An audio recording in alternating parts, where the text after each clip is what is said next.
No dia 3 de julho de 1940, ocorreu a Operação Catapulta. Mas falaremos mais sobre isso depois. Agora, quão importante foi a Operação Catapulta? Na maioria das histórias britânicas da Segunda Guerra Mundial, talvez ela nem seja mencionada se não for uma história muito detalhada. Ou talvez receba apenas uma pequena nota de rodapé. Mas, para os franceses, isso foi algo realmente importante. E isso ficou muito claro para mim quando eu era garoto. Eu era um grande entusiasta da Segunda Guerra Mundial naquela época. Eu assistia a todo tipo de coisa relacionada à Segunda Guerra Mundial que passava na televisão. A BBC conseguiu um documentário francês em 2 partes sobre a Segunda Guerra Mundial, cada uma com cerca de 2 horas. Isso tinha acabado de ser exibido na França e causou um grande alvoroço. Aparentemente, a elite intelectual francesa não falava de outra coisa por um tempo. Ganhou vários prêmios, e alguém da BBC achou que o público britânico deveria ver. Então eles conseguiram uma cópia, adicionaram legendas e uma narração em inglês para o público britânico e exibiram em 2 noites consecutivas. Quase metade do primeiro episódio abordava um único tema, o afundamento da frota francesa em Mers el-Kabir. Esse era o quanto esse assunto importava para os franceses. Lembro que muitos franceses davam entrevistas expressando perplexidade. Por que os britânicos fariam isso? Bem, para os britânicos parecia bastante claro.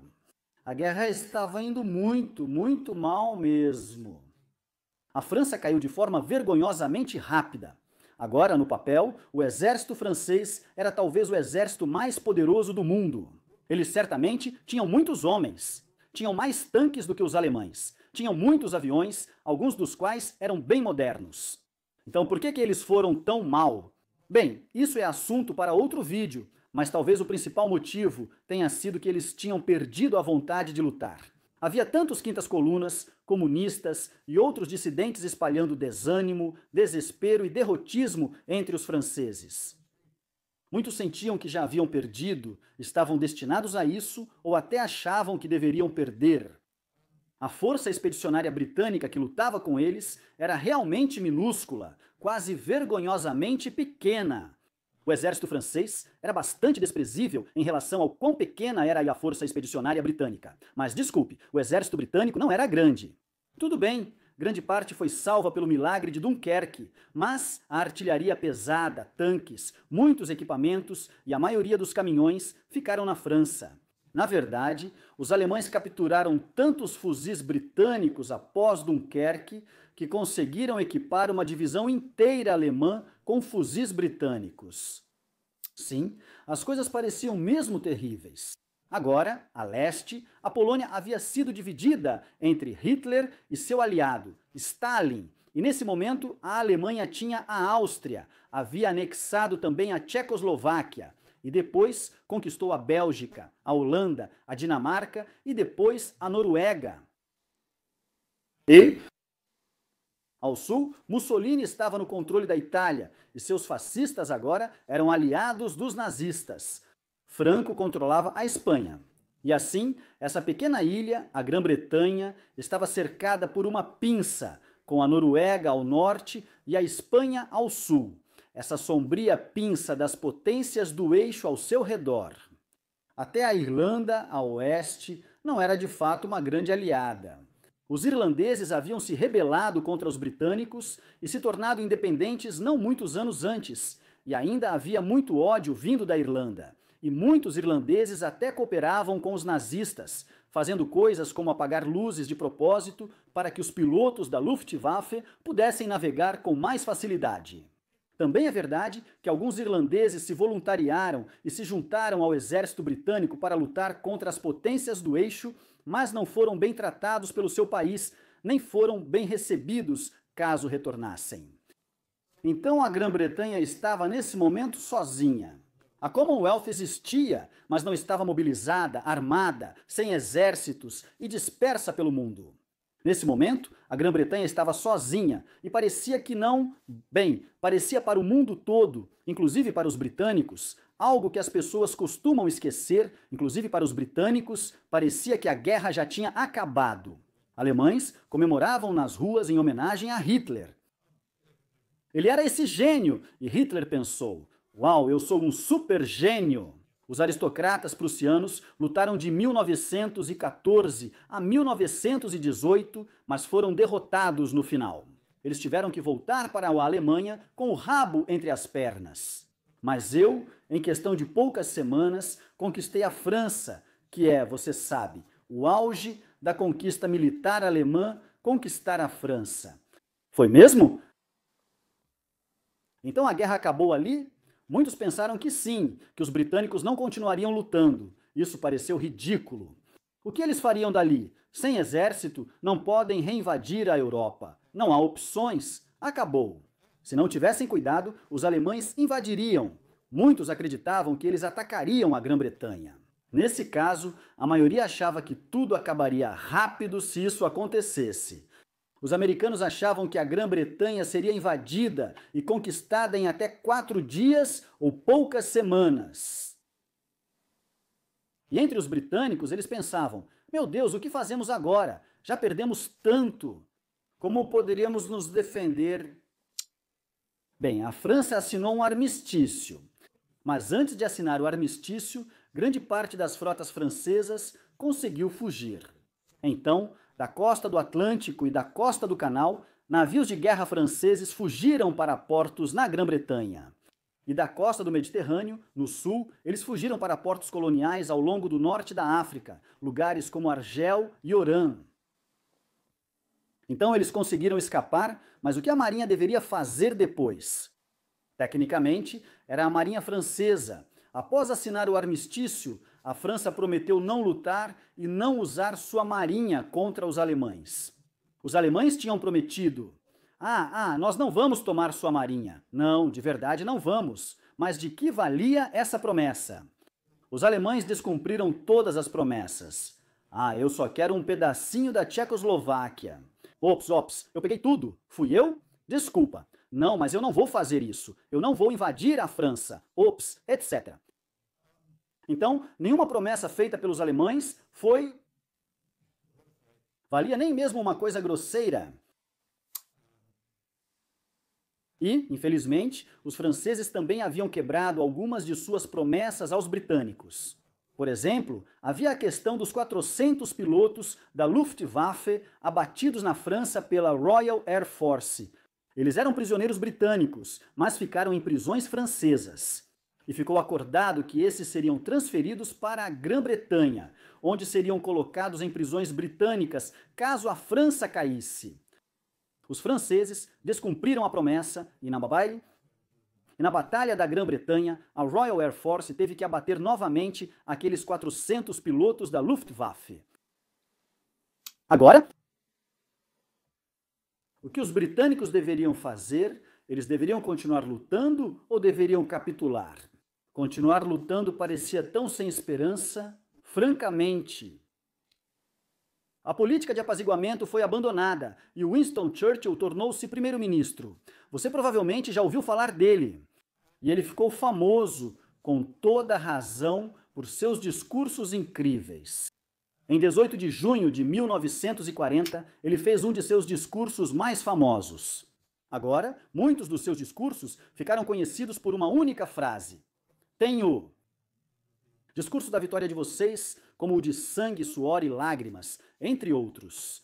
E acho que você provavelmente vai adivinhar por qual desses muitos discursos ele ficou conhecido no final. Vou ler um trecho dele, possivelmente a parte mais famosa. O discurso original durou 36 minutos na Câmara dos Comuns. Ele apresentava seus argumentos. A Grã-Bretanha estava praticamente sozinha, cercada e completamente em desvantagem. Seja qual for o rumo das coisas na França, com o governo francês ou outros governos franceses, nós, nesta ilha e no Império Britânico, nunca perderemos nosso senso de companheirismo com o povo francês, se agora formos chamados a suportar o que eles têm sofrido. Vamos emular a coragem deles, e se a vitória final recompensar nossos esforços, eles também compartilharão os ganhos. Sim, e a liberdade será restaurada para todos. Não abrimos mão de nossas justas exigências, nem recuamos 1 milímetro. Tchecos, poloneses, noruegueses, holandeses e belgas uniram suas causas à nossa. Todos esses serão restaurados. O que o general Ruygun chamou de Batalha pela França acabou.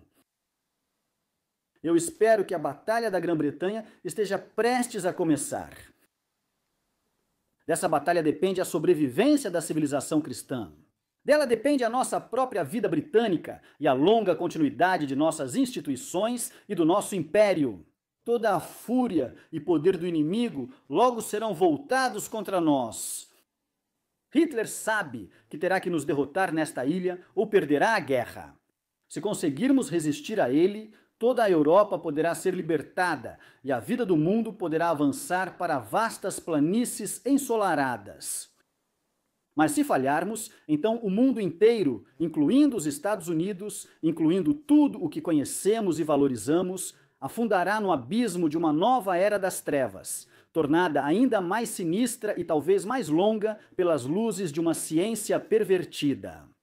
Portanto, vamos nos preparar para nossos deveres e nos comportar de tal maneira que, se o Império Britânico e sua comunidade durarem 1000 anos, os homens ainda dirão: esta foi a sua melhor hora.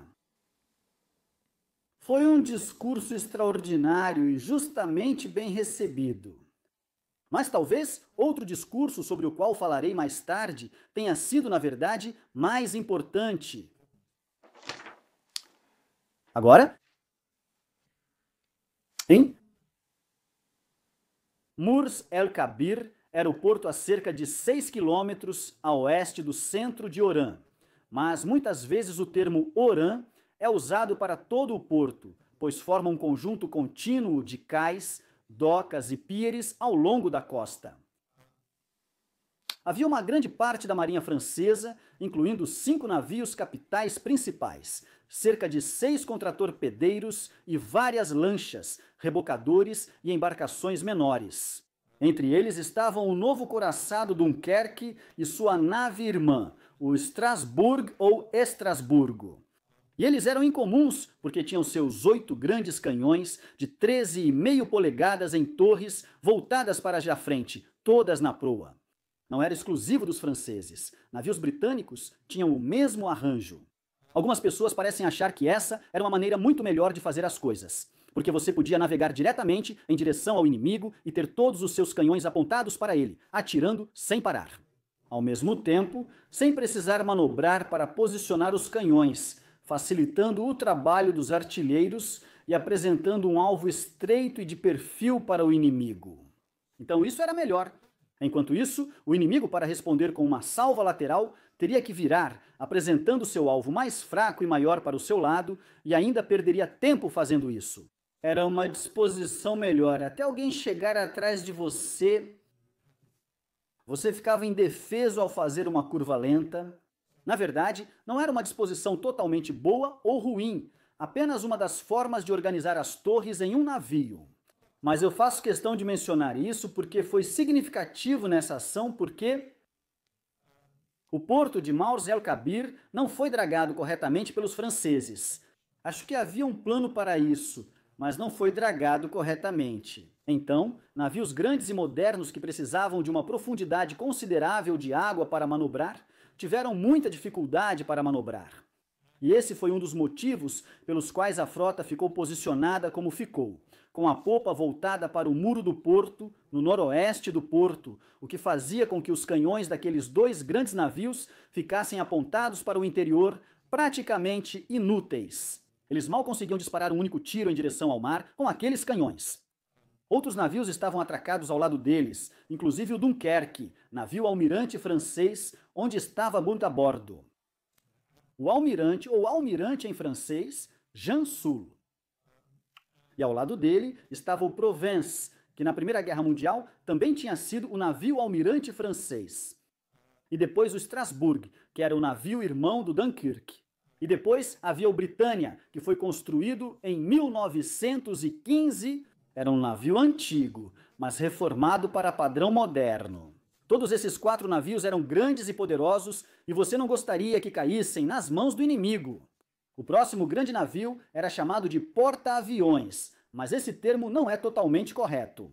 navio de apoio a aeronaves ou porta-hidroaviões. Então, em vez de ter aquele grande convés plano de pista de pouso que você imagina em um porta-aviões, de onde se pode decolar e pousar, eles tinham catapultas para lançar hidroaviões ou guindastes para baixar hidroaviões em seus flutuadores até o mar. E então eles precisavam decolar da água. Era um design mais compacto, era mais barato. Atendia tratados sobre tamanho de navio, mas era uma forma menos eficiente de construir um porta-aviões. A maioria das outras nações já adotara o moderno convés reto e grande no início da década de 1920, mas, de qualquer forma, isso também estava lá. E 6 contratorpedeiros e outros navios. Então, os canhões de popa do Provence e do Britannia podiam disparar para o mar e eram mantidos permanentemente guarnecidos.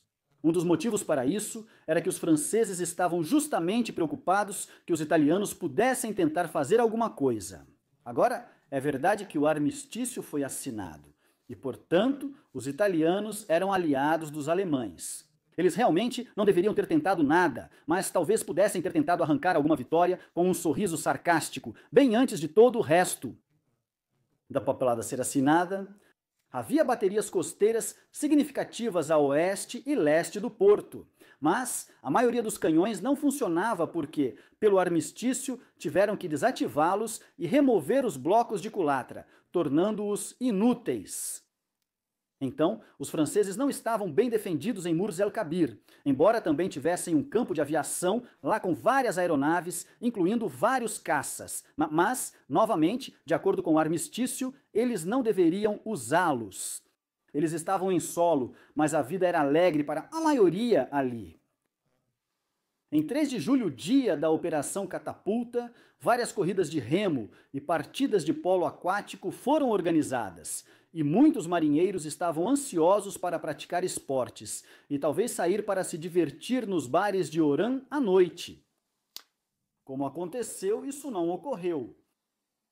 Agora, a Força X estava estacionada em Alexandria, no leste do Egito. E a Força X era outra frota francesa, uma frota francesa bastante substancial, sob o comando do vice-almirante René Godfrey. Ele trabalhava ao lado de seu equivalente na Marinha Real, a Frota do Mediterrâneo Oriental, baseada em Alexandria e Malta. E esse era o almirante Sir Andrew Cunningham. Godfrey e Cunningham, na verdade, eram ótimos amigos. Eles já atuavam contra os italianos e cooperavam no Mediterrâneo Oriental havia algum tempo, com ótimos resultados. Mas eles receberam ordens de cima. Agora, um sujeito chamado Dalin era o chefe da marinha francesa e ele estava lotado junto ao governo de Vichy. Ele era um membro importante do governo de Vichy que administrava o sul da França a partir da cidade de Vichy. Na verdade, o lugar é bastante central. E ele havia enviado ordens para que eles fossem para um porto na Tunísia, ocupada pelos franceses, ou Tunísia, como os americanos dizem. É Tunísia. Mas ele não foi, para grande aborrecimento de Darlin. Godfrey não partiu de navio. Agora, Cunningham deveria dizer ao seu equivalente francês que ele não tinha permissão para sair de jeito nenhum e que seria afundado. O almirantado queria isso deles, mas como bons amigos, fizeram um acordo de cavalheiros. O francês prometeu ao inglês que não sairia sem antes avisá-lo. E o inglês respondeu: bem, nesse caso, prometo que não farei nada para apreender seus navios. Os navios são seus e só você vai tripulá-los. E foi assim que as coisas ficaram. Mas isso não agradou ao almirantado, porque isso significava que efetivamente Cunningham estava imobilizado em Alexandria, pois ele precisava manter sua frota lá para vigiar os franceses, caso eles tentassem fugir, o que era a ordem deles. E os britânicos sabiam. Dalin, nesse meio tempo, pensava: isso vai mesmo complicar as negociações com os alemães, não vai? Se minha frota não está sob meu comando, não tenho influência, não é? Pareço impotente. Ele também estava se perguntando o que aconteceria se ele simplesmente dissesse para eles: apenas vão, sério, apenas vão para a Tunísia. Os britânicos atirariam neles? Você poderia dizer que, mesmo que os oficiais tivessem dado as ordens aos homens, toda essa alta diplomacia estava acontecendo acima das cabeças deles. Eles só sabiam que estavam em Alexandria, onde havia uma frota aliada, a francesa, com a qual cooperavam há meses. Então, se de repente recebessem ordens para afundar aquele navio, quando o Lorraine, por exemplo, estivesse passando. Desculpe, o quê? Não, o que você disse? Achei que você tinha dito afundar. Não, não, não, esse é um dos nossos. Esse é um dos nossos navios aliados. Esse é o Lorraine. É provável que houvesse atraso enquanto pessoas questionavam ordens, pediam reconfirmação e achavam difícil atirar em aliados. Então talvez os franceses pudessem simplesmente ir embora. Na verdade, talvez esse negócio de eles vão nos afundar se tentarmos sair fosse só um blefe e talvez os almirantes britânicos estivessem, na verdade, sob ordens rigorosas para não atirar nos franceses por causa do desastre diplomático que isso poderia causar e de como isso realmente poderia arruinar qualquer negociação que os britânicos estivessem tentando fazer com os alemães, seja abertamente ou nos bastidores. Mas havia outro motivo para acreditar que os britânicos realmente não atirariam, que era o fato de que, se eles afundassem a frota francesa em Alexandria, isso poderia obstruir o porto principal de Alexandria. Será que os britânicos realmente iriam sabotar sua própria base? Eles poderiam. Ele não sabia, ninguém sabe porque isso nunca aconteceu, mas era uma preocupação. Agora, 2 dias depois que o armistício foi assinado com os alemães, o almirante Sir Dudley North, baseado em Gibraltar, apareceu em Meuse el Kabir para conversar com o almirante Jean Sully. Isso foi constrangedor por muitos motivos. Um dos motivos era que naquele mesmo dia, os italianos que chegaram de última hora e estavam todos sorridentes, estavam assinando um armistício. E não fica bem, certo? Se alguém como o Almirante Norte chega em um contratorpedeiro, um navio de guerra, você está recebendo antigos aliados que agora são inimigos de quem você assina um armistício. Não fica bem, não é? E mesmo assim, ainda havia calor, camaradagem, e Jansul lhe deu 20 minutos. Ok, você tem 20 minutos.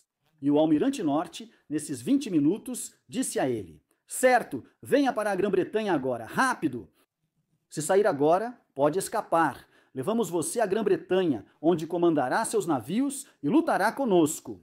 Lutamos com você no Atlântico Norte, como antigamente. O que acha?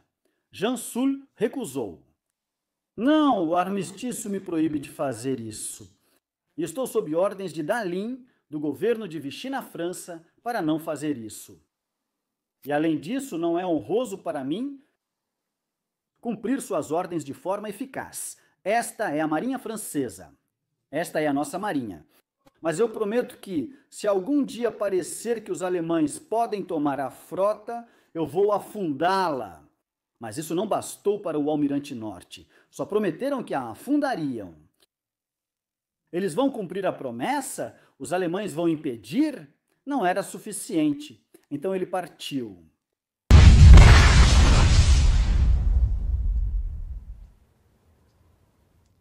O almirante da Marinha Real, Norte, havia se encontrado com seu equivalente, o almirante Jean Sul, em Mers el-Kebir. Tentou convencê-lo a se juntar à Marinha Real, mas não conseguiu avançar. Ele foi embora. 4 dias se passaram, durante os quais nada aconteceu. Organizaram partidas de polo, corridas de remo e mais festas nos bares de Oran. Tudo estava bem. Mas então, alguns aviões de reconhecimento apareceram. Eram aviões baseados em Gibraltar e foram bastante descarados quanto a isso. Eles voavam em círculos lentos, tirando fotos. Era bastante óbvio o que eles eram e o que estavam fazendo. Os franceses podiam ter mandado caças e expulsado, mas o armistício... Eles usaram isso como desculpa para não fazer. Eles tiraram fotos e voltaram voando. 48 horas depois, às 7 da manhã, o HMS Foxhound apareceu. Ele não foi visto porque o dia estava muito nublado. Só foi por volta das 9h30 que os franceses perceberam. Ah, ali está o Foxhound. É um contratorpedeiro da Marinha Real. O que aquilo está fazendo ali? Muitos franceses da base foram mandados para casa, principalmente quem morava no norte da África. Eles foram mandados para casa em férias permanentes. Por isso usei a palavra férias, feriado, pois parecia vazio. Foram dispensados por tempo indeterminado, creio que esse é o termo militar. Ainda restavam 6.000 militares navais em Murs el-Kabir, sob o comando do almirante Jean Soult. Mas a maioria deles não sabia que algo particularmente incomum estava acontecendo. Eles tinham regatas para pensar, sem esquecer as festas em Irã. Foi interessante quando um sinal foi emitido dali com a seguinte mensagem: o almirantado britânico enviou o capitão Holanda para conversar com você. Ponto. A Marinha Britânica espera que suas propostas façam você e a gloriosa Marinha Francesa se unirem a nós. Ponto. Nessas condições, seus navios ficam sob seu comando e ninguém precisa se preocupar com o futuro. Uma frota britânica está no mar próxima ao Irã, esperando para recebê-lo. Ponto. Aguardando você. Pode ter mais de um sentido, não acha? Agora, essa mensagem era na verdade para o almirante Jean Soult, mas o oficial que ordenou que ela fosse transmitida por semáforo, ou melhor dizendo, por lâmpada Audis, sabia que haveria vários sinalizadores de plantão que perceberiam isso e que a notícia se espalharia bem rápido. Mas isso lhe convinha, então ele não se importou. Ele também sabia que em breve apareceria no horizonte a Força H.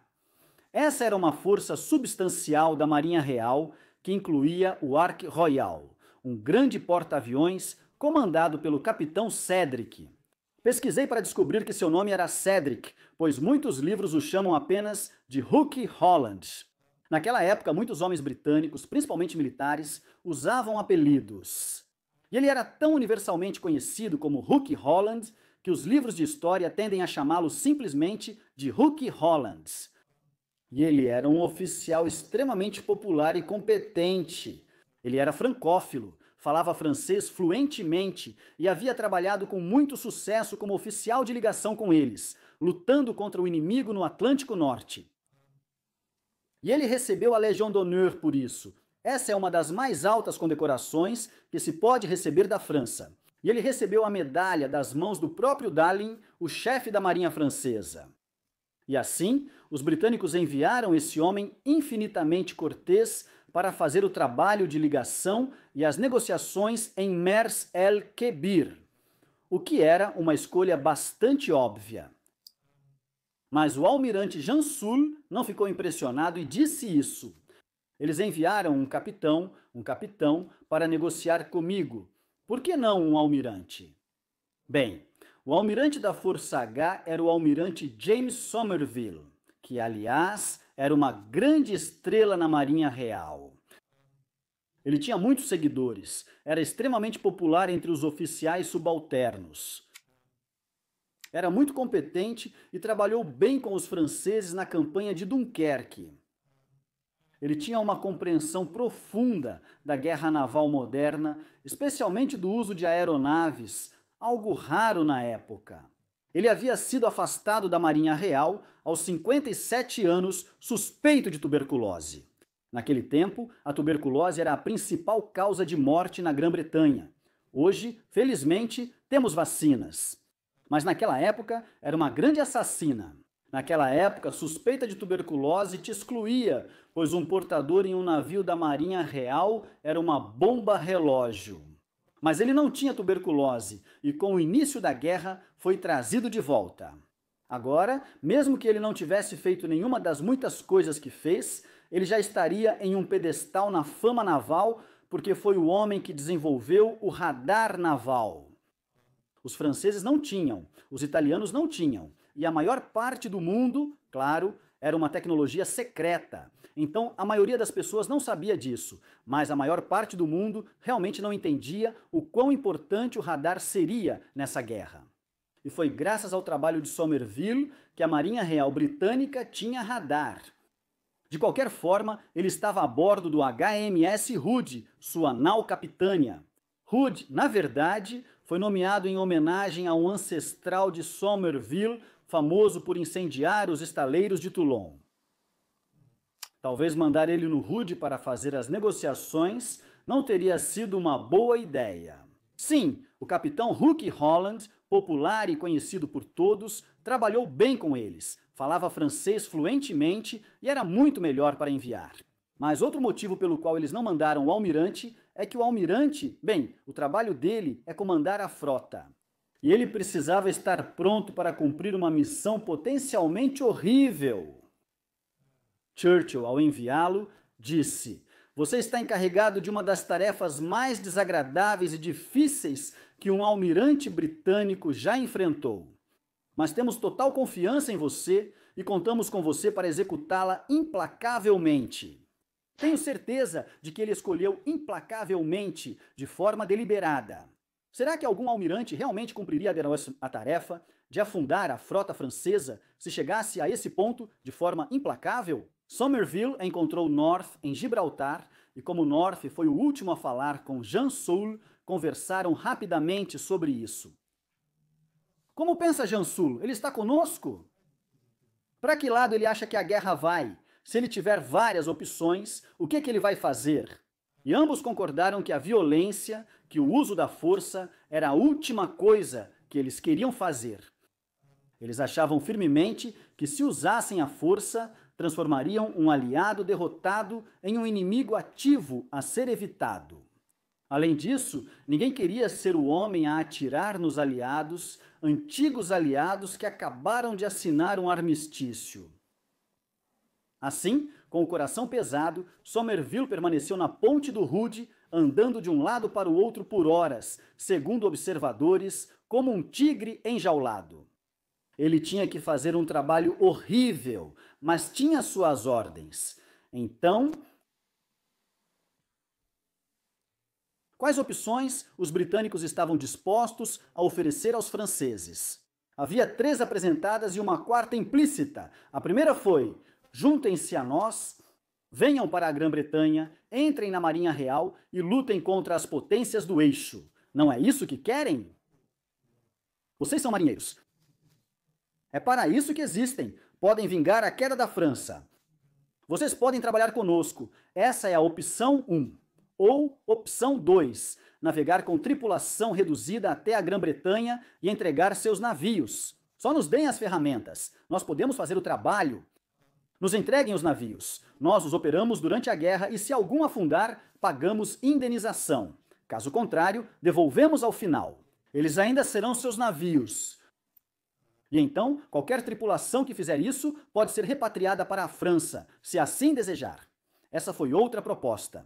Outra opção, a terceira, era simplesmente zarpar para o oeste. Ir para os Estados Unidos ou para um porto francês, como Martinica, e você poderia esperar o fim da guerra lá, longe de problemas e da marinha alemã. Essa era outra opção. A outra opção, não mencionada no documento enviado com Hook Holland, mas implícita, era: ou nós vamos afundar você. E você tem 6 horas para decidir.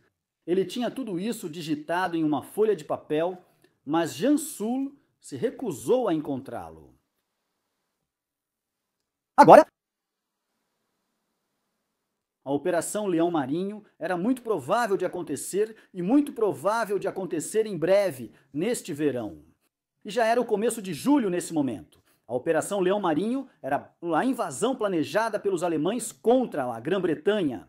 Agora, como é bem conhecido, a Operação Leão Marinho foi simulada em jogos de guerra nos anos 1970 por muitos oficiais de alta patente das Forças Armadas. Tanto britânicos quanto alemães estavam. Isso ocorreu em Sandhurst, onde interpretavam papéis comandando diferentes exércitos. E a conclusão foi bastante decisiva. A Operação Leão Marinho falhou. Mas ela só falhou por um motivo principal: a Marinha Real. Veja, no jogo de guerra, os alemães levaram a maior parte da primeira onda para a Grã-Bretanha e lutavam de forma eficaz contra os britânicos em terra. A Luftwaffe superava a Royal Air Force em número, era mais forte, experiente e estava se saindo bem. mas era a logística. Você tem que abastecer essa invasão com toda a munição, comida, combustível e todas as várias coisas de que ela precisa, além de reforços, é claro, para mantê-la em andamento. E abastecer através do canal quando a Marinha Real está lá, dificultando tudo para você, é extremamente difícil. E foram esses os problemas de logística que derrotaram a Operação Leão Marinho. A conclusão daquele jogo de guerra foi que a Marinha Real era simplesmente poderosa demais. Mas e se a marinha alemã fosse consideravelmente mais poderosa? E se os alemães tivessem a frota francesa para trabalhar junto contra os britânicos? Então, isso equilibra bastante as coisas.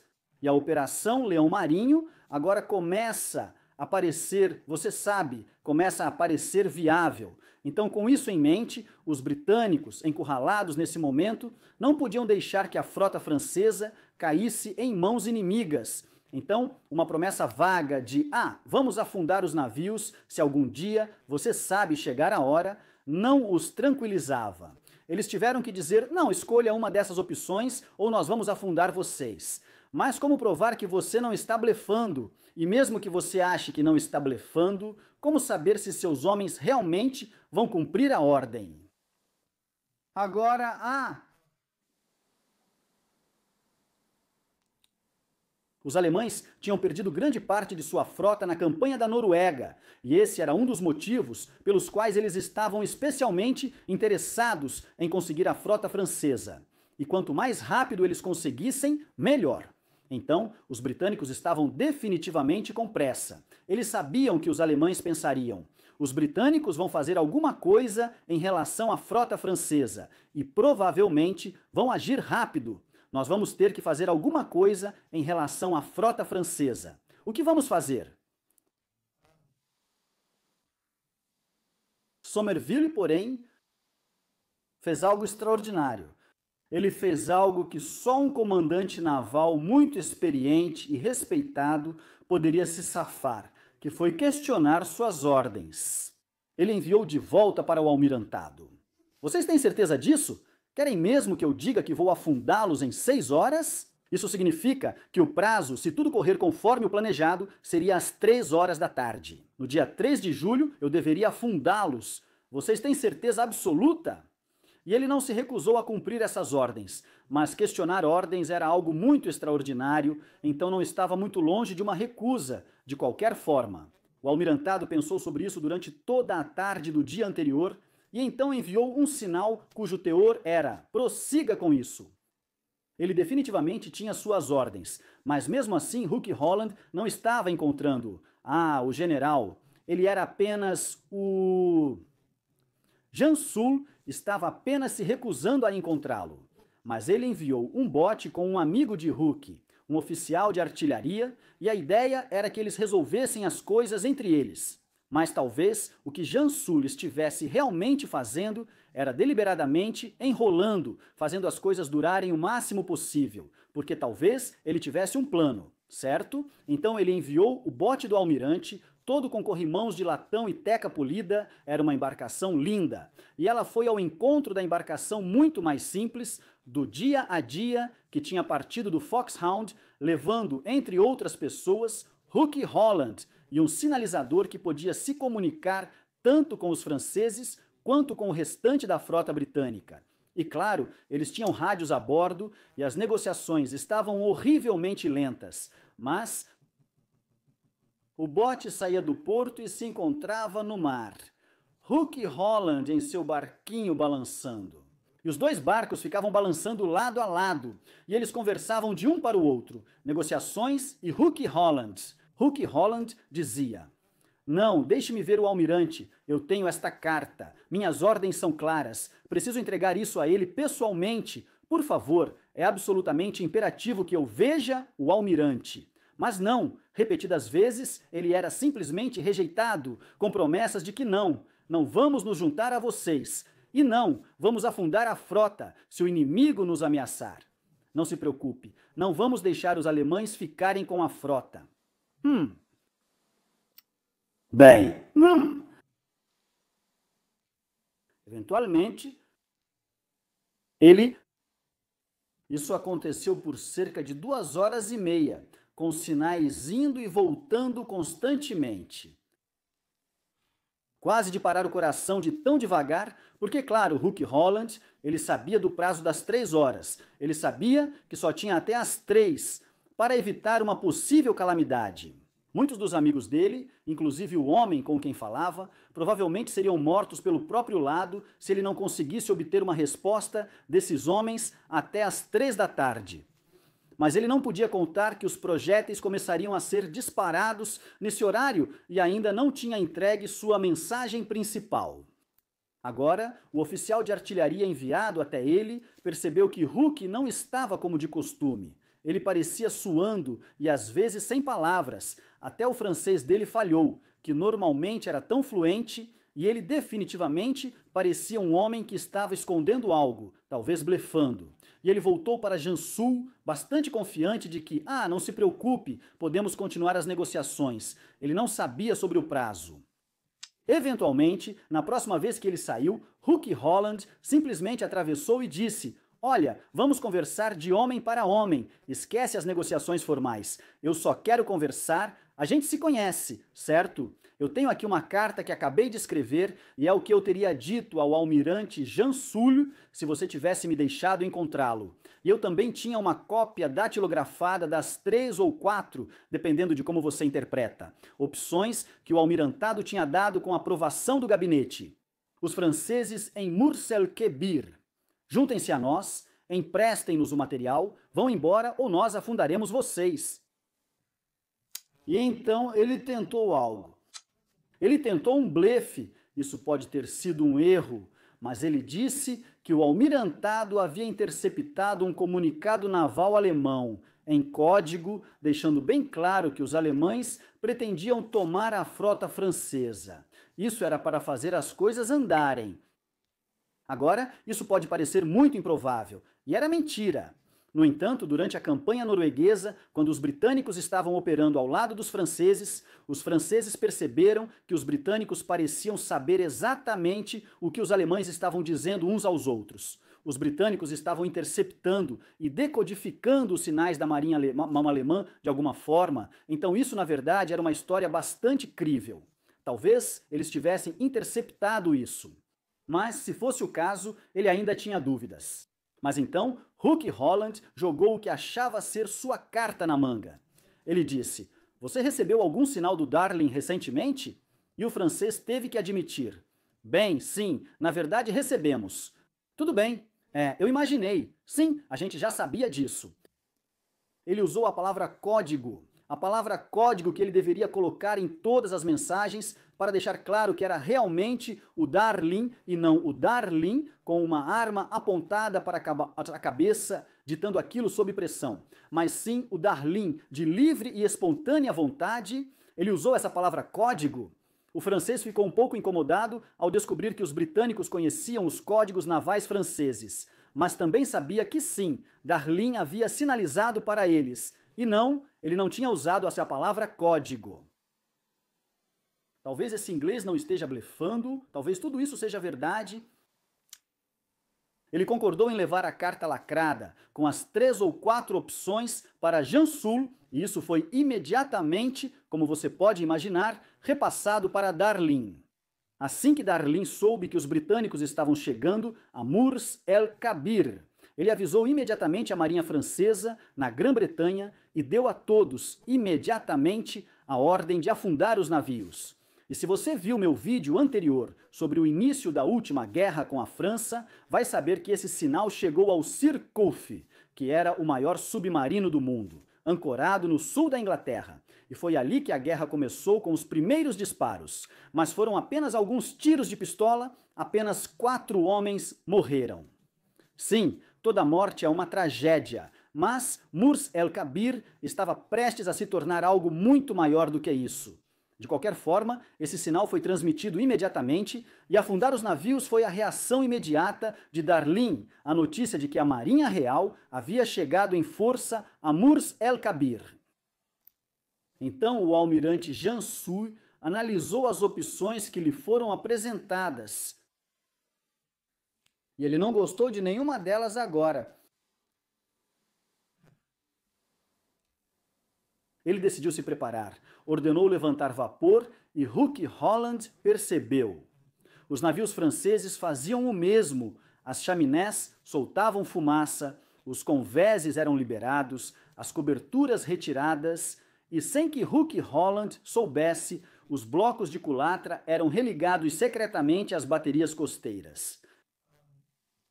Outra preparação que ele fez depois foi metralhar a boia que sustentava a rede de defesa, de modo que ela simplesmente afundou, permitindo que a marinha francesa pudesse escapar. Somerville agora tomou uma atitude que faz perfeito sentido tático militar. Você pode dizer, mas enquanto as negociações diplomáticas estavam acontecendo, era algo um tanto questionável. 5 hidroaviões, Swordfish, apareceram e lançaram minas magnéticas. Colocaram 5 delas na entrada do porto, porque agora os franceses estavam bloqueados por essas minas. Agora, você poderia dizer que os franceses poderiam ter pensado que ainda era um blefe. Talvez não houvesse explosivos nelas, mas por que você minaria o porto? Você poderia dizer que minar o porto deixa muito claro que não. Você não está blefando. O problema é que, bem, a opção 3, de navegar para Martinica, está praticamente fora de questão agora. Se você quer que consideremos navegar para Martinica como uma opção, então por que você acabou de minar o porto durante as negociações? Foi uma boa jogada? Foi uma má jogada? Deixo para você, caro espectador, decidir. Mas aconteceu. O almirante Jean Soult sinalizou para a frota britânica que estava enviando sinais de volta para Dalai, na França, e aguardando ordens. Ele ainda estava enrolando, e claro, Hooke Holland, como você pode imaginar, à medida que o relógio se aproximava das 3 horas, ficava cada vez mais nervoso com isso. Agora foi às 14h40 da tarde, sim, faltando apenas 20 minutos para o prazo final, que Jean Soult finalmente recebeu Hooke Holland. E Hooke Holland foi recebido de forma muito fria, de fato. Agora, por que Jean Soult decidiu naquele momento recebê-lo? Ele ainda estava ganhando tempo ou só percebeu o perigo real em que estava tão tarde? Ele pensou, eles não estão blefando, eles colocaram minas. Foi por isso que Hooke Holland finalmente conseguiu uma audiência depois de ter sido recusado repetidamente por Jean Soult. Por que Jean Soult mudou agora? Hooke Holland fez todo tipo de arranjo com ele. Ele disse que precisava hastear uma bandeira específica, acho que era uma bandeira quadriculada preta e branca, para sinalizar que você escolheu uma das opções A, B ou C antes do prazo final. Senão, o bombardeio vai começar e... Um raio de esperança surgiu agora. Está vendo? Aconteceu que Darlin, de fato, em um sinal anterior para Jean Soult, mencionou como possibilidade navegar para Martinica ou para os Estados Unidos da América, ou seja, a opção 3 ou algo muito parecido com a opção 3. Então vocês estavam considerando a opção 3, ou pelo menos o alto comando estava. E embora você não tenha recebido ordens para fazer isso, do Darlin, do seu alto comando, é meio que... é um raio de esperança, certo? É um raio de esperança nas negociações. E Hooke Holland então sinalizou de volta para Somerville esse raio de esperança. Mas o tempo estava se esgotando. Com apenas 30 minutos restantes, ele enviou. O almirante Jean Soult diz que as tripulações estão sendo reduzidas e que, se ameaçados pelo inimigo, iriam para Martinica ou Estados Unidos da América. Mas essa não é bem a nossa posição, nossa proposta, ponto. Não posso chegar mais perto. Bem, eles certamente estavam deixando para a última hora e... As negociações, no entanto, tinham melhorado a tal ponto que Somerville adiou o prazo para as 17h30 e Hooke Holland apontou que, ao fazer isso, Somerville estava indo diretamente contra as ordens dadas a ele pelo almirantado. E você sabe que isso deve valer alguma coisa, certo? E havia esse raio de esperança. Havia apenas 75 minutos antes das 3 horas, quando ele chegou pela primeira vez e recebeu aquela recepção fria. Depois de 30 minutos, chegou o sinal. aquele raio de esperança que lhe foi mostrado, e agora, com apenas 15 minutos restantes, não tendo conseguido avançar mais, Hook Holland voltou para o barco e saiu novamente. Agora, infelizmente, muito tempo foi perdido em tudo isso, porque quando ele foi rejeitado, ele recuou, porque esperava que os tiros começassem e não queria estar perto de Maus el-Kab quando todas as explosões começassem a acontecer. Então eles perderam 1 hora, porque ele estava realmente muito mais longe, voltando para a frota britânica. Quando John Saul finalmente disse tudo bem, vou te encontrar. Isso causou grande atraso, tornando difícil cumprir o 17:30.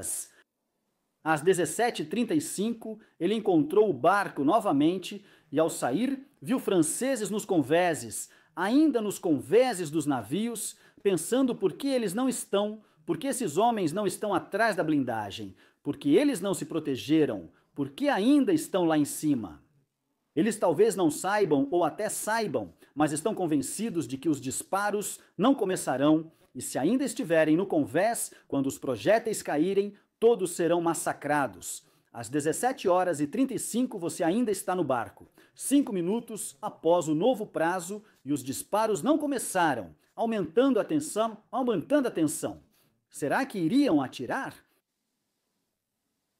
Sim, começaram às 17h54.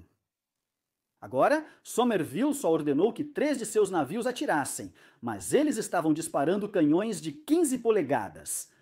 Cada projétil pesava algo em torno de 900 quilos. Eram projéteis colossais, cada um tinha cerca de 4 vezes o tamanho das grandes bombas que a Royal Air Force estava lançando nessa fase da guerra. As bombas ficaram maiores durante a guerra, mas nesse momento, uma bomba de 225 quilos de um caça da Royal Air Force já era considerada uma bomba grande. Esses projéteis tinham 900 quilos. Mas ele só disparou esses canhões de 15 polegadas por 10 minutos e só fez 12 salvas, o que multiplicado dá 288 disparos, e o resto da frota britânica ficou em silêncio. Ele estava atirando de uma distância considerável, na verdade ele não conseguia ver muitos dos navios franceses diretamente, mas conseguia ver seus mastros e antenas acima dos cais e docas. E os projéteis caíram, e muitas explosões puderam ser vistas, e muita fumaça preta, tanta fumaça preta que até mesmo os aviões de reconhecimento, depois de um tempo, tiveram muita dificuldade em relatar algo mais útil do que há uma quantidade enorme de fumaça preta. 4 projéteis atingiram o Dunkerque. Essa era a nau capitânia de Jean Sully, e quase imediatamente eles mataram 180 homens. Alguns deles, felizmente, morreram muito rápido nas explosões, mas outros tiveram mortes horríveis. Havia homens morrendo e gritando em meio ao vapor escaldante, havia homens morrendo em óleo em chamas, havia homens sufocando com os gases dos dutos de alumínio dentro do navio, que pegaram fogo e liberaram esse gás amarelo, sufocante e venenoso. Isso foi morte, e foi uma morte horrível para muitos homens. E muitos também ficaram presos lá embaixo, porque muitas portas ficaram emperradas. E um desses projéteis destruiu a parte elétrica do navio, mergulhando tudo abaixo do convés na escuridão. Os franceses já haviam gerado vapor.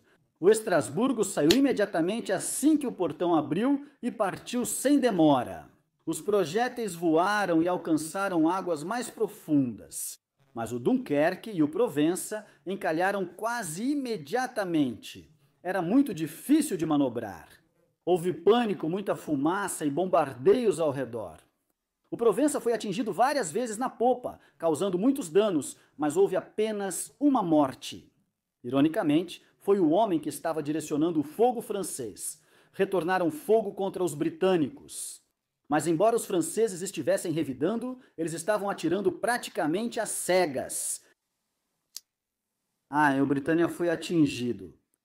O Britânia foi atingido muito gravemente e pegou fogo. E alguns dos tripulantes relataram: achei que fosse explodir. Mas então ele adernou de forma tão repentina e espetacular que eles pensaram: Ah, isso é bom, pelo menos vai afundar antes de explodir.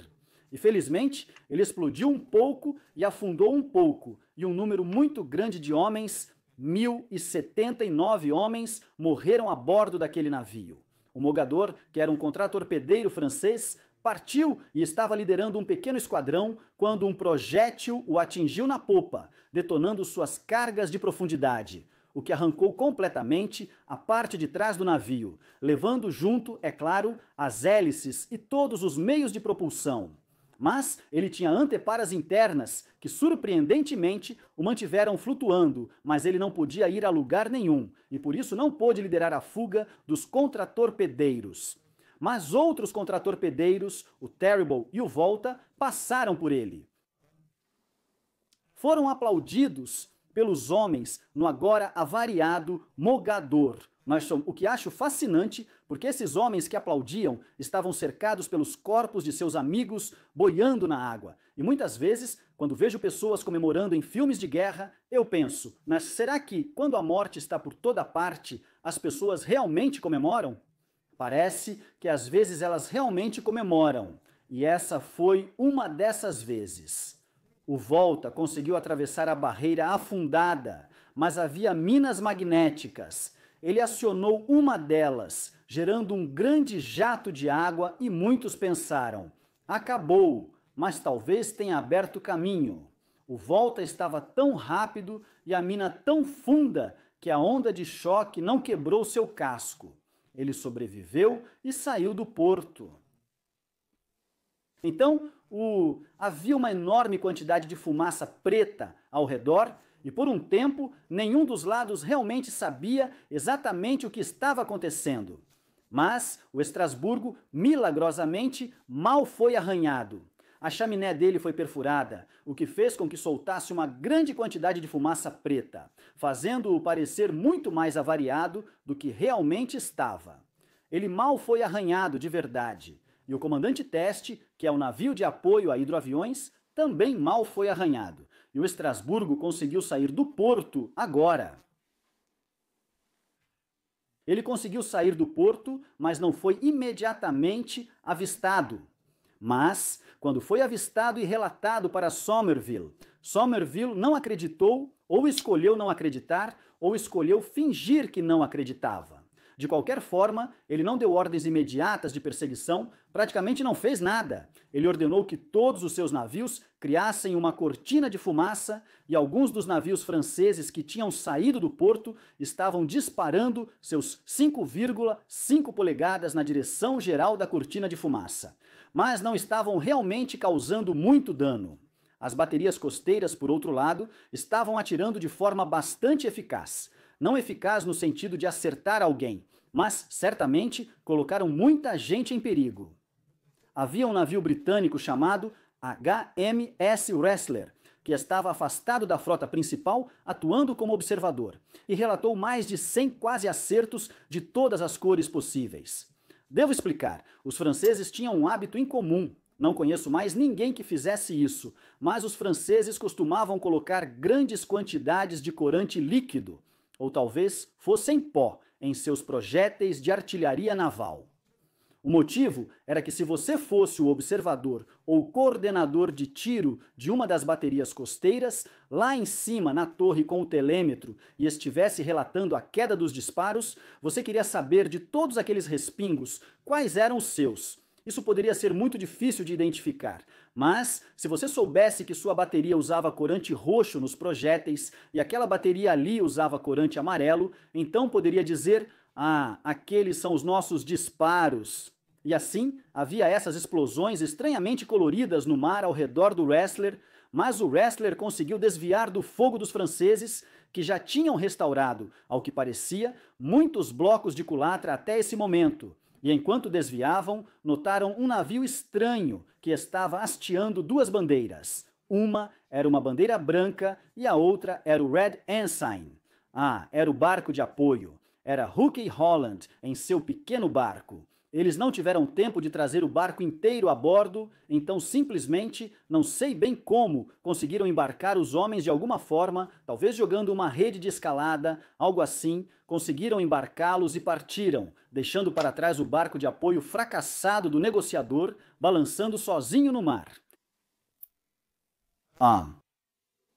Então, ficou claro que algo precisava ser feito sobre essa fuga, do navio de guerra francês. E por quê? Não era o navio almirante, desculpe, era o principal navio de guerra, o Strasbourg, que poderia ter sido o navio almirante. Aliás, porque o Dunkerque e o Strasbourg, vistos do ar, pareciam idênticos.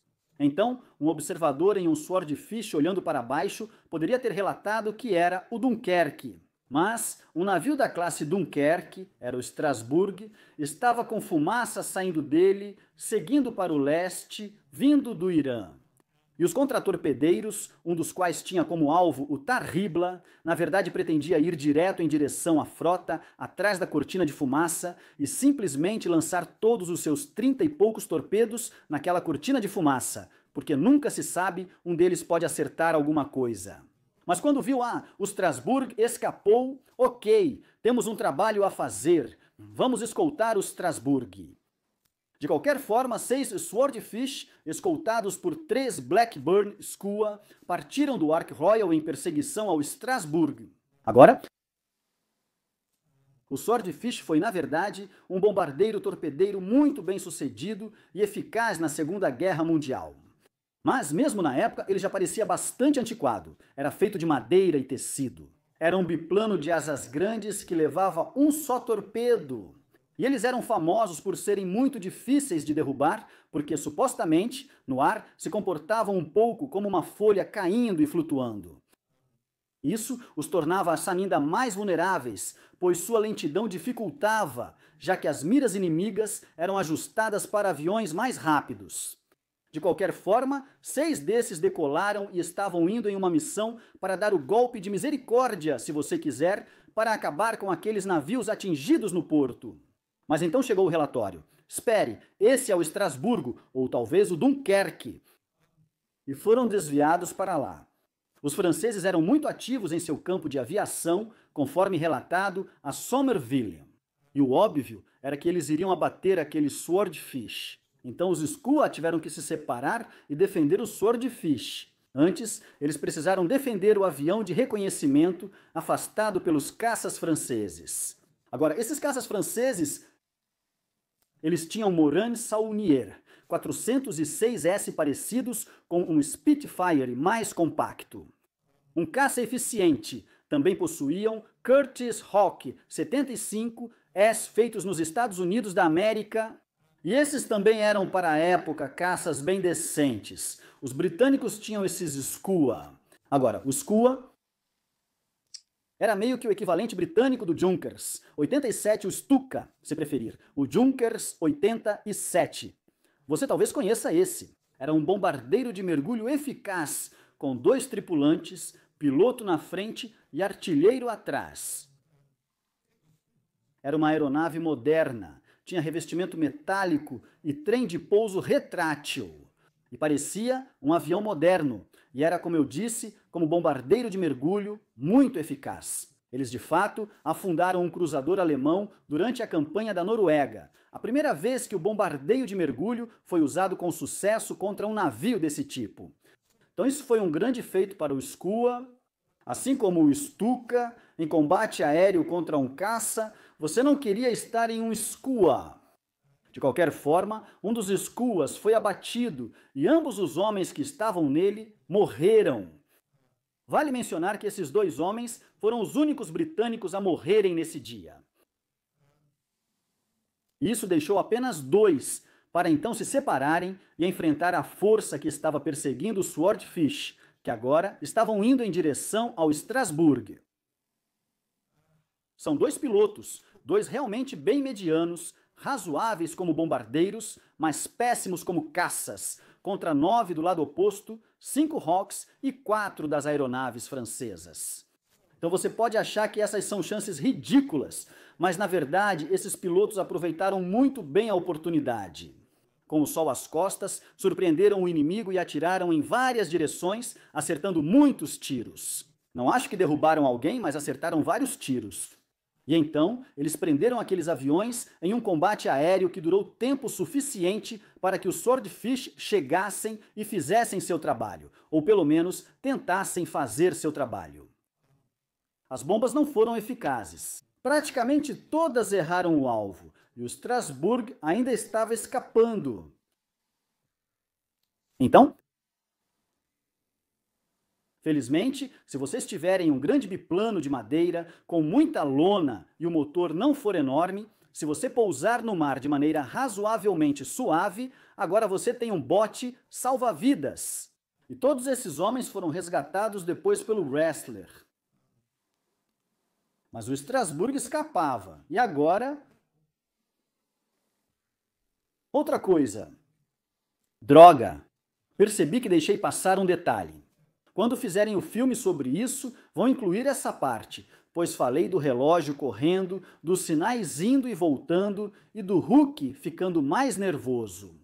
Bem, eu esqueci um detalhe, mas você sabe, enquanto essas negociações estavam acontecendo, Somerville, faltando apenas 30 minutos, recebeu outro sinal dizendo que havia uma frota francesa a caminho dele. Eles tinham partido de Toulon, na França, e também havia navios vindo de Argel. Então, a menos que ele resolvesse isso muito rapidamente, ele teria que enfrentar uma quantidade enorme de franceses ao mesmo tempo. Então, isso também aumentou a tensão. Então, ele percebeu que esses reforços estavam chegando.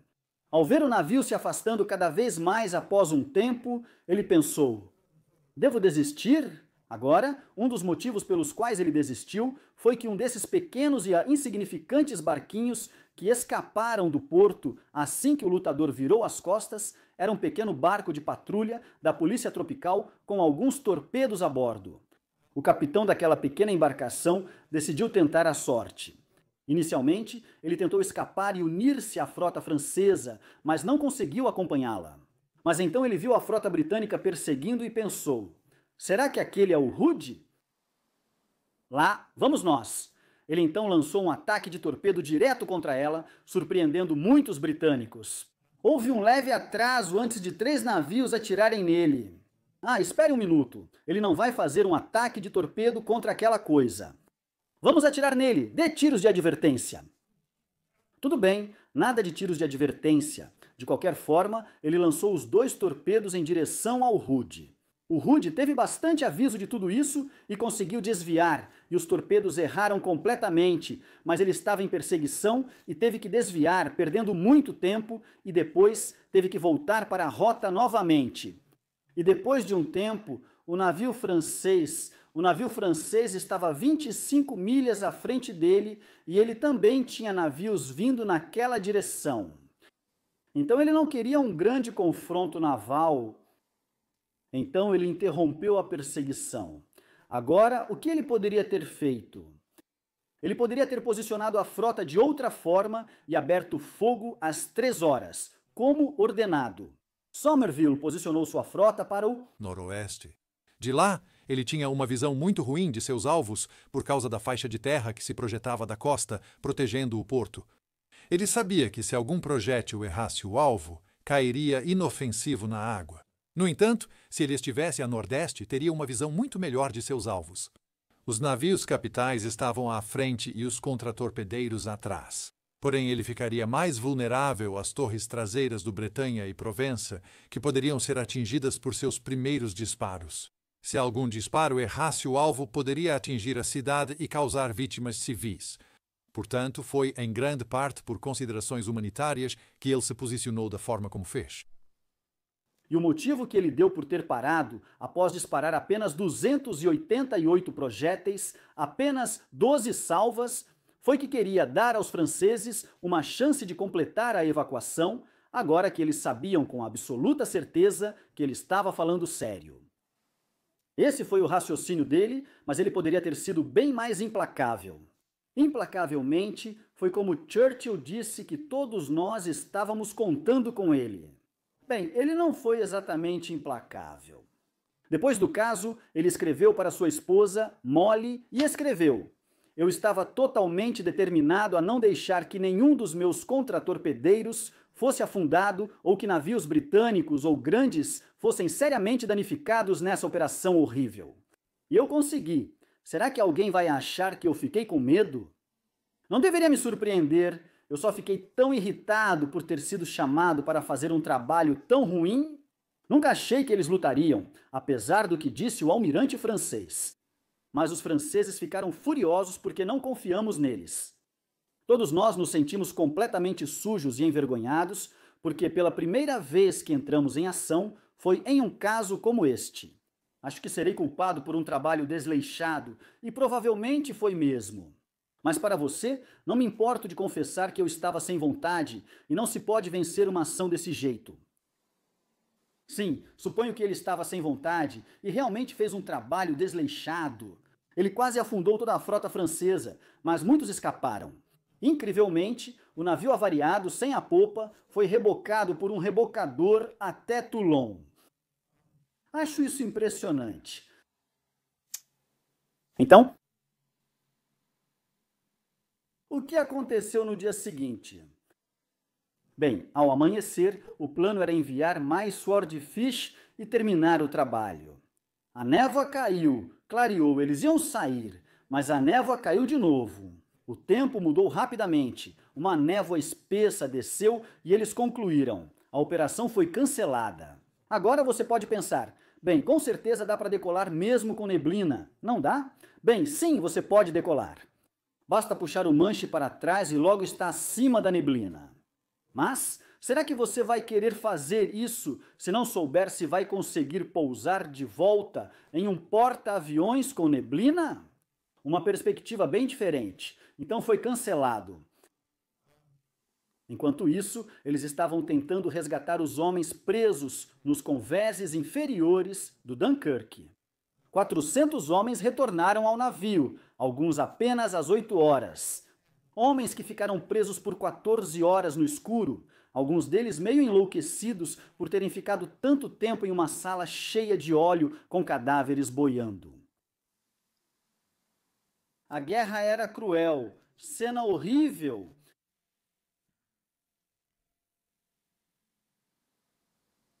Também havia uma oportunidade para as potências do eixo conseguirem um grande golpe de propaganda. Faz muito calor no norte da África no verão e os necrotérios não tinham espaço para o alto número de mortos. Algo em torno de 1.297, esse é o número normalmente citado, e cerca de 350 feridos. Esse primeiro número, aliás, inclui 5 que morreram no Strasbourg por inalação de fumaça na casa de máquinas. E o almirante Jean Soupeau, para muitas câmeras, tanto fotográficas quanto de cinejornais, em seu uniforme branco da marinha com luvas brancas, cercado por caixões em Meuse El Kabir. Essa foi uma oportunidade tremenda para um golpe de propaganda para as potências do eixo e para o governo de Vichy. A pérfida Albion fez isso com seus antigos aliados. Bem, você pode imaginar que os especialistas em propaganda nazista estavam pensando: o que podemos fazer com fotografias como essa? Essas fotografias foram vistas amplamente ao redor do mundo, mas especialmente, é claro, na França, Itália e Alemanha, embora, sem surpresa, não tenham sido vistas na Grã-Bretanha. Mas os britânicos precisavam terminar. Em 6 de julho, com o nevoeiro dissipado, mais aviões torpedeiros voltaram a atacar para concluir o trabalho. Lançavam torpedos para eliminar de vez o Dunkerque, encalhado junto com o Provence.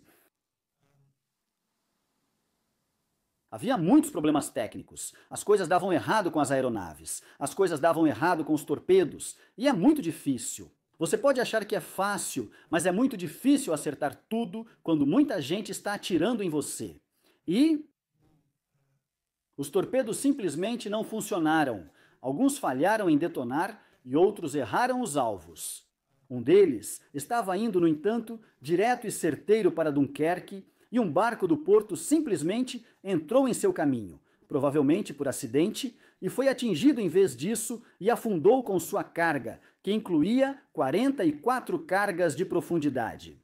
E outro torpedo que estava indo reto e certeiro estava indo em direção ao Dunkerque, mas acabou atingindo o navio, afundando com sua carga de cargas de profundidade e explodiu tudo, abrindo um buraco no casco do Dunkerque e terminando o trabalho. Não foi uma eliminação limpa. E o almirante Somerville costumava se chamar de açougueiro, sem habilidade do Irã, sempre que o assunto surgia. Puxa vida! Enfim, o trabalho foi feito, mas as potências do eixo tiveram seu enorme golpe de propaganda. Agora, o dia 3 de julho foi seguido, como manda a tradição, pelo dia 4 de julho. No dia 4 de julho, em Washington, houve grandes celebrações. E essa foi uma ótima oportunidade para o sorridente embaixador francês, o embaixador do novo governo de Vichy, encontrar o presidente Roosevelt dos Estados Unidos da América e lhe oferecer calorosas congratulações nesse grande dia, celebrando a aliança franco-americana contra os malvados britânicos. Mas Roosevelt, que não gostava desse embaixador, tirou o sorriso do rosto dele ao apontar que, se estivesse na situação dos britânicos, muito provavelmente prestes a ser invadido pelos alemães, ele teria feito o mesmo. A opinião ao redor do mundo não podia ser prevista. O que seria? Bem, de modo geral, parece bom. No Brasil, os brasileiros ficaram impressionados. Gregos e turcos, num raro acordo, também concordaram. Tudo bem, britânico. Os gregos disseram que teriam feito o trabalho melhor, mas que a ação de afundar aquela frota francesa em Mers el-Kebir, ou pelo menos tentar, foi amplamente elogiada ao redor do mundo. Agora, o embaixador dos Estados Unidos da América em Paris era um sujeito chamado William Bullitt, e ele era um cara bonito, elegante, rico, aristocrático, bem relacionado, que aparentemente tinha escrito um livro sobre como é horrível ser rico, bonito, aristocrático e bem relacionado. Mas enfim, e a namorada dele, aliás, um detalhe completamente irrelevante, mas talvez você se interesse.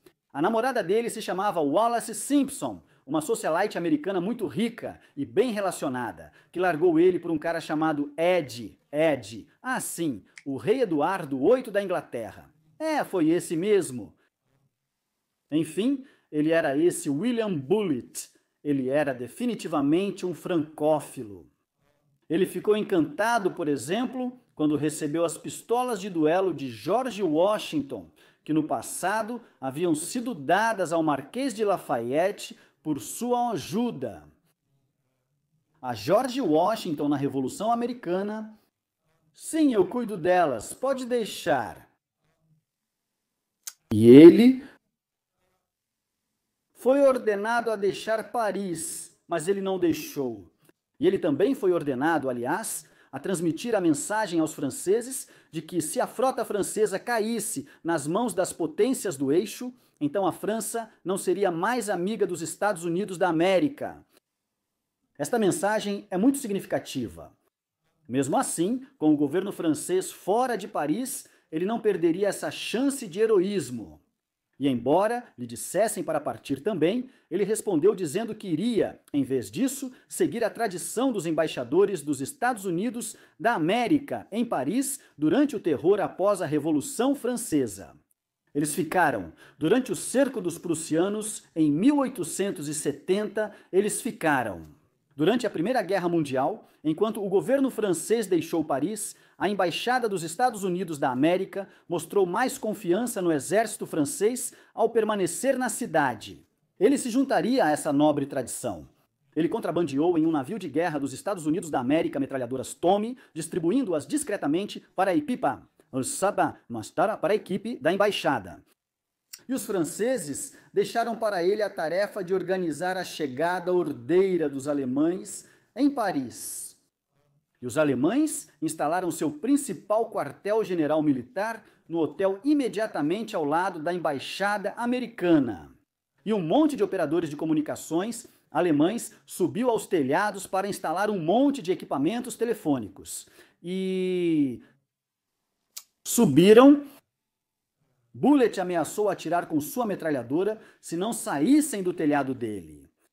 Se algum dia fizerem um filme sobre isso, essa é outra cena boa para colocar. E ele escreveu sobre isso. Ele escreveu sobre uma reunião que ele teve com Darlin. Ele disse: a impressão que emerge dessas conversas é a extraordinária de que os líderes franceses desejam se desvincular de tudo o que a França representou durante as 2 últimas gerações e que sua derrota física e moral foi tão absoluta que eles aceitaram completamente para a França o destino de se tornar uma província da Alemanha nazista. Além disso, para que possam ter o maior número possível de companheiros na desgraça, eles esperam que a Inglaterra seja rapidamente e completamente derrotada pela Alemanha. Em outro sinal, Darlin afirmou ter certeza de que a Grã-Bretanha seria conquistada pela Alemanha em 5 semanas, a menos que a Grã-Bretanha se rendesse antes. Ele não acreditava que o governo britânico ou o povo resistiriam a fortes bombardeios alemães e esperava rendição após alguns ataques. Comentei que ele parecia encarar essa perspectiva com bastante prazer. Quando ele não negou, apenas sorriu, disse que parecia que os franceses queriam que a Inglaterra fosse conquistada para dar à Alemanha mais províncias, tornando a França a província favorecida. Ele sorriu novamente e assentiu com a cabeça. Na opinião dele, era certo que Hitler queria unir toda a Europa, incluindo a Inglaterra, em uma única união aduaneira e tornar a França seu principal estado vassalo.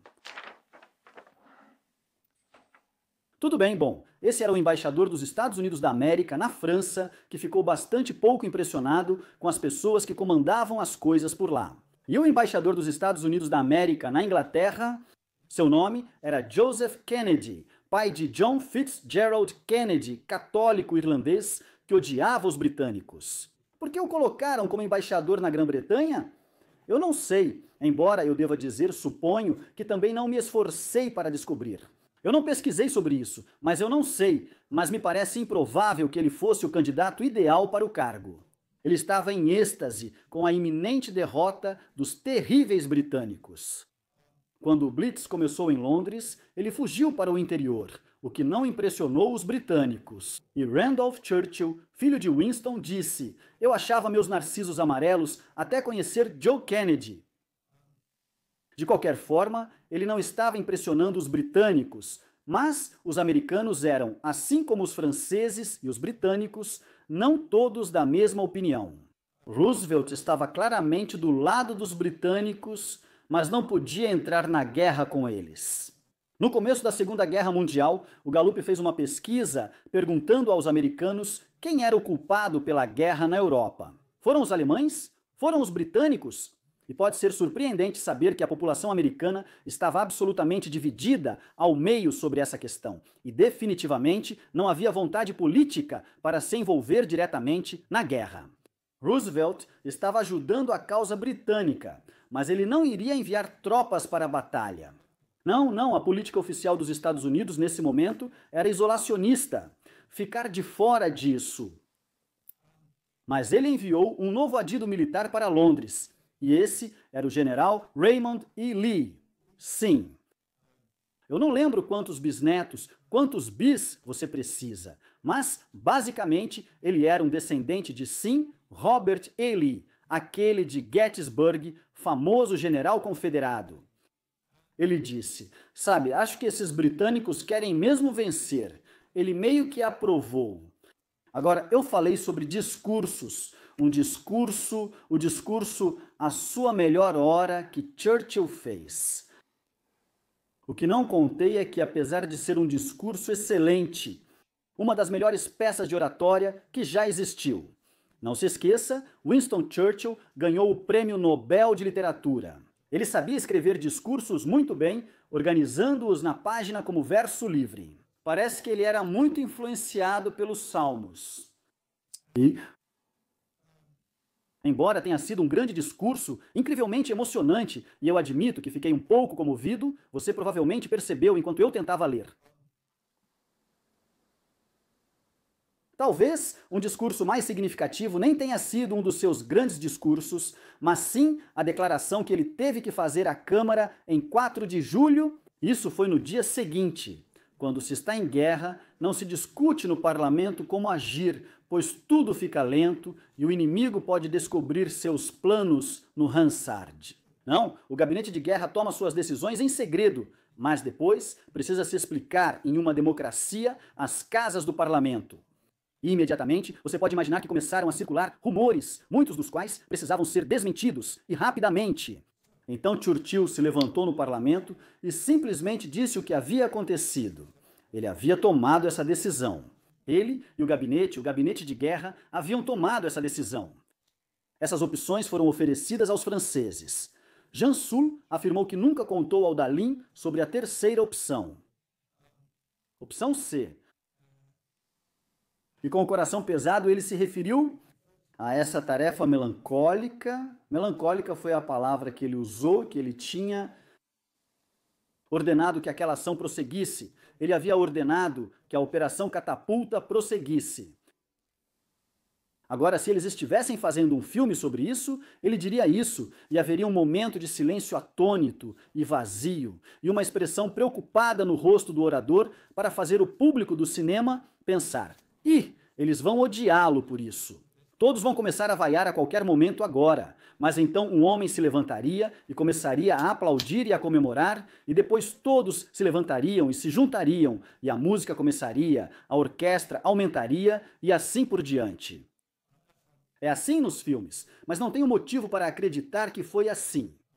Eu geralmente acho que, quando você está fazendo um discurso, você sente como o público está recebendo enquanto está falando. Então ele provavelmente sabia que estava indo bem no final, mas provavelmente não imaginava o quão bem ele estava indo. A casa inteira, ambos os lados da casa, se levantaram e deram a ele uma ovação de pé entusiasmada. Os deputados agitavam seus papéis de ordem. Havia aplausos, havia comemorações. Mas por quê? O que aplaudiam? O que comemoravam? Bem, alguns podem dizer: isso é francofobia para você. Nós derrotamos os franceses. Nós atiramos nos franceses. Não, eu não acho que era francofobia. Eu não acho que alguém estava comemorando o fato de ter que atirar em seus aliados recentes.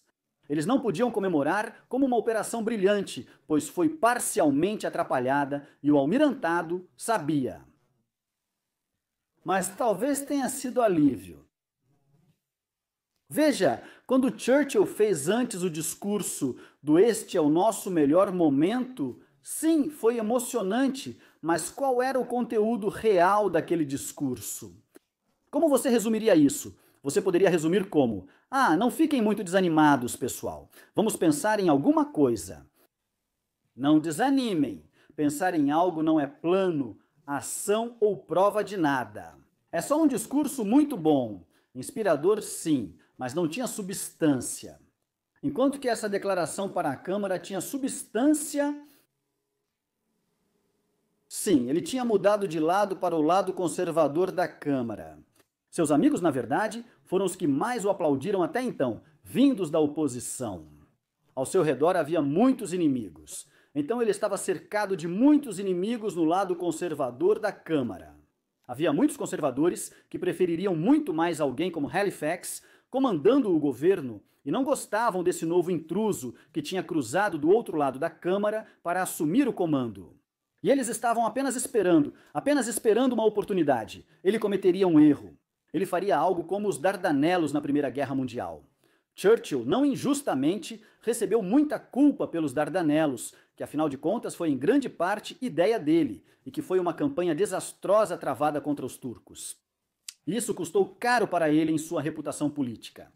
E as facas estavam sendo mantidas discretamente atrás das costas no Partido Conservador. Sim, se ele errar, podemos apunhalá-lo, eliminá-lo e talvez trocar por alguém como Halifax. Mas esse momento mudou tudo. Eles estavam comemorando de alívio. Sim, nós realmente temos alguém que não só faz discursos incríveis e inspiradores, mas que também os respalda com ações. Porque tomar uma decisão dessas, atirar nos próprios aliados, dar um ultimato desse tipo, isso exige um pedaço de gelo no coração. Talvez Somerville faltasse um pouco de frieza, o que não considero um defeito. Ter sentimentos nobres, sabe? Considerações sobre aspectos humanitários e não querer atirar nos seus amigos. Com certeza, Somerville andava de um lado para o outro como um tigre, indeciso sobre o que fazer. Mas quando você está comandando uma guerra como a Segunda Guerra Mundial, você precisa de alguém no comando que tenha esse pedaço de gelo no coração. E isso finalmente provou que a Grã-Bretanha tinha um líder que tinha esse gelo e podia tomar essa decisão. E talvez seja por isso que ele foi aplaudido de tal forma que, segundo a história, lágrimas correram por seu rostinho querubínico. Agora, a frota em Alexandria foi desativada pelo resto da guerra. E o líder da França Livre, Charles de Gaulle, nesse momento, estava seriamente considerando simplesmente ir para Montreal e passar a guerra lá. Mesmo assim, tentou se fortalecer para o dia da Bastilha. Ele tentou reunir uma boa demonstração de todos os franceses na França que iriam se juntar aos britânicos e lutar para libertar os franceses e o resto da Europa ao lado dos outros aliados. Ele reuniu 300 pessoas, uma participação lamentável. As multidões de Londres foram muito educadas. Bandeiras agitadas, pessoas aplaudiram e tentaram cantar a Marselhesa.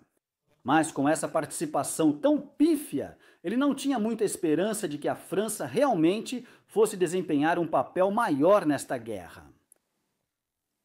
No dia 8 de julho, em um lugar chamado Dakar, na África Ocidental Francesa, que hoje é o Senegal, perigosamente perto da colônia britânica da Gâmbia, o Richelieu estava ancorado no porto. Esse era outro encouraçado francês novinho em folha, enorme, que representava uma grande ameaça para a navegação no Atlântico. E ele precisava ser eliminado, e outro ultimato foi dado ao governador daquela colônia. Mas no dia anterior, ele havia rejeitado isso de imediato. E o almirante Rodney Onslow não iria ficar esperando. Um de seus oficiais havia apresentado um plano interessante. Ele sugeriu pegar um barco a motor, pintá-lo de preto junto com tudo dentro, carregá-lo com cargas de profundidade e, à noite, entrar no porto para usar as cargas ali. E se isso não funcionar, você pode simplesmente entrar com o Swordfish e torpedeá-lo, que era o que você já estava planejando fazer de qualquer jeito.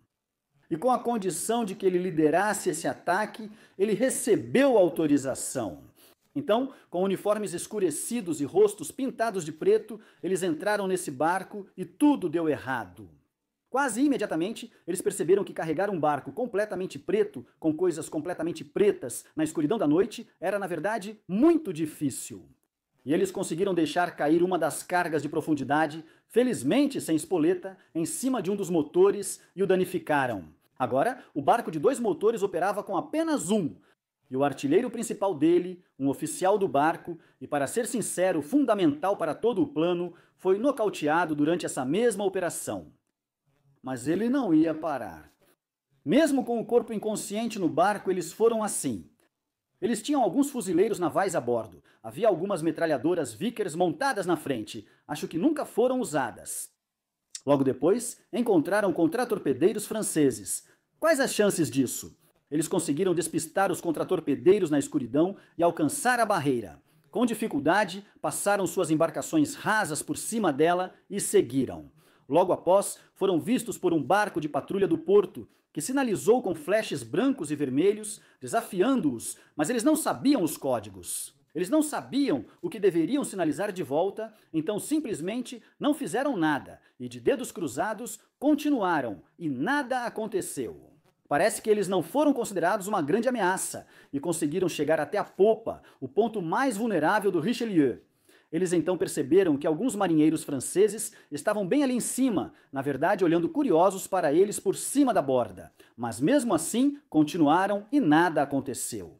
Então, armaram todas as cargas de profundidade, as lançaram e saíram rapidamente, de dedos cruzados e com os dedos nos ouvidos também. E? Nada. Nada que não tivesse explodido. Eles, então, passaram um tempo tentando atravessar novamente a barreira do porto e depois sair para o mar.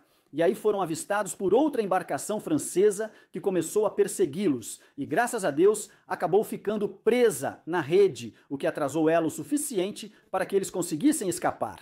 E então eles ouviram um estrondo. Um estrondo, era isso? Eles esperavam uma explosão maior do que aquela, para ser sincero. Não era o estrondo das cargas de profundidade explodindo, era um estouro, por assim dizer, na chaminé do Richelieu, que estava levantando vapor.